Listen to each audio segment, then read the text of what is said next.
Good day mga boss, may gagawin nga po pala ako ditong Samsung A53 5G at ang problem po nito ay touch not working at yan po napapansin po ninyo sa kanyang LCD screen na hindi po gumagana ang kanyang touch. So galing pa nga po pala ito ng Eastern Summer at pinadala dito sa aming shop upang ipagawa. So ito na po sir ang inyong unit, gagawin ko na po ito.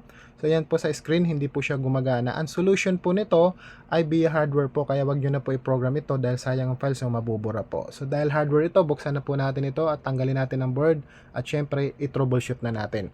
So dito nga po ay gumamit ako ng multimeter upang matrace ko ang pinagmumula ng problem at dito nga ay nakita ko na merong pin dito na walang linya po. So ayan po sa multimeter, wala na po siyang function. So ibig sabihin, meron pong putol dyan sa FPC connector niya. At ang connector po niyan sa FPC ay papunta po yan sa CPU. So hindi tayo dedirekta sa CPU kasi masyado risky ang rebolling ng Samsung A53 na to kung sa CPU. Alam nyo naman na ang mga Samsung ay talaga namang marurupok na ang mga board nito. Hindi kagaya sa ibang mga brand na matibay. So dahil ang solution natin ay magdudugtong ng linya, at ang linya po nito ay nasa kanyang second layer po. So diyan po tayo maghuhukay niyan. So dahil nasa second layer ang linya, kailangan po natin i-cut itong shield plate niya dahil nasa ilalim po niyan ang linya. So sa mga gusto mag DIY, doble ingat lang nga po pala kayo dito dahil masyado maselan ang procedure na ganito. Maliban na lang kung sanay na po kayo sa paggawa ng ganito. Dahil ako po kasi madalas ako nakaka-encounter nito at sa loob ng isang linggo halos 3 or 4 na Samsung A53 puro ganito po talaga ang problema. So matagal na ako nitong nakaka-encounter lagi. Pero ngayon lang ako nag-upload ng video tutorial nito dahil medyo marami na po ang nagre-request ng tutorial nito or solution po na gagawin sa ganitong Samsung A53 kung bakit nawawalan nga po ng touch or hindi gumagana. Sa mga nagtatanong nga po ang pinagmumula ng problem nito kung bakit nagkakaganito, dahil po yan sa overuse, ginagamit ng naka-charge at lalong-lalo na po yung mga may hilig sa games. Kapag yan po ang ginagawa nyo sa cellphone nyo, pansin nyo po napakalakas uminit at yung init niyan ang magiging dahilan kung bakit nasisira ang layer, ang second layer ng Samsung A53 na to. At kapag tinamaan na po yung second layer na yan, ang unang mapapansin yung problem ay hindi po gagana ang kanyang touch. So nasusunog po siya or napuputol. So ito na po, tinatanggal ko na dito ang plate niya upang mabutas na natin or mahukay natin ang second layer po dito. So sa mga magdi-DIY, doble ingat kayo dito sa pagtanggal nito. Baka may madamay po na ibang mga pyesa. So be careful nga lang po pala. So sa mga nagtatanong, meron po kaming full tutorial ng mga pagre-repair at naka-upload po sa aming YouTube channel na gadget site. Pwede kayo dong manood ng mga nire-repair naming cellphone. At syempre may mga naka-upload din po kami sa aming TikTok account and Facebook page po. At sa mga gusto naman nga po magpa-repair dyan, pwede po kayo mag-walk-in sa aming shop. Pwede nyo po yung panoorin at hintayin habang ginagawa po namin. At syempre kung kayo naman ay malalayo, kagaya po nito na galing pa ng summer, pwede nyo po yan ipadala sa amin via LBC. PM lang po kayo sa aming Facebook page upang makapagbigay kami ng exact details kung saan nyo po ipapadala ang inyong mga unit. So ito na po ang kanyang board, natanggalan natin ang plate. So huhukayan na po natin ang second layer. Gumamit nga po pala ako dito ng grinder upang mas mabilis po natin mahukay ang kanyang second layer. Pero syempre sa mga gusto sumubok, gaya ng sabi ko, ingatan nyo po dito dahil ang second layer na to ay napakarami na po talaga ditong mga linya nito. Kaya ingatan nyo na baka mandamay pa at makaputol pa kayo dito ng iba. So mas matrabaho, mas malala at mas mapapatagal yung inyong gagawin kung madamay pa po ang iba. So yan, napapansin nyo po dito. Dahan-dahan ko lang siya na ginagrind dito hanggang sa makarating po tayo sa second layer na hinahanap po natin. Dahil nandyan po sa ilalim yan ang putol na linya.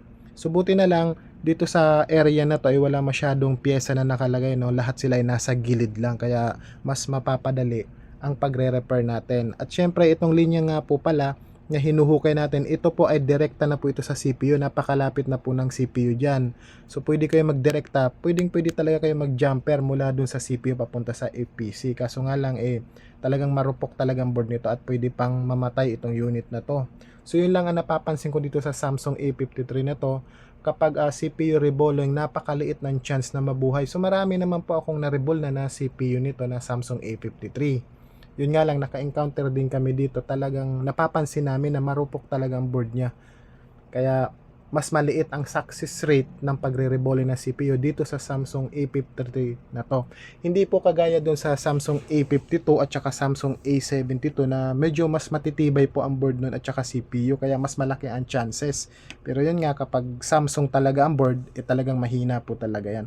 So dito po napapansin nyo sa video, ayan, unti-unti na po nating nakikita ang kanyang mga line. So ito na po ang kanyang second layer na nahukay po natin. Kung nakikita po ninyo, napakaraming linya na po niya sa ilalim. Yan yung sinasabi ko na ingatan po ninyo, dahil kapag nakaputol pa po kayo dyan, meron pa yung function na mawawala o magkakaproblema. So dyan nga po sa mga linya na yan, meron po, nandyan din po ang linya ng light. So pag may naputol po dyan, wala na pong display. So kung maaninag nyo, may display pero wala po siyang light. So nandyan din po yan. So dyan din ang solution kung sakali maka-encounter kayo nun. Pero syempre, bago kayo mag-direct dito, i-troubleshoot nyo po muna. Meron naman pong multimeter para malaman nyo kung ano ang pinanggagalingan ng problem or kung dyan ba talaga papunta. So yan po, nahukay na po natin ito. So yan, malinis na po ito. Then lagyan po natin dito ng paste upang malagyan natin ng soldering lead dito. At nang lumitaw na talaga kanyang linya. So yan, lagyan ko na buti noon ng LED. At gamit po nga pala tayo ng soldering iron. Yan po, kita nyo po, kitang-kita na mga linya niya. So mas madali na po tayo makakapag-jumper dito sa naputol niyang linya. So ayan po, kitang-kita niya. At litaw na po lahat ito. At syempre, ingatan pa rin nyo. Dahil yung mga linya na yan, yung napapansin yung mga line-line, ay napakabilis po talaga maputol niyan. So kunting galaw dyan, ay putol po talaga dyan.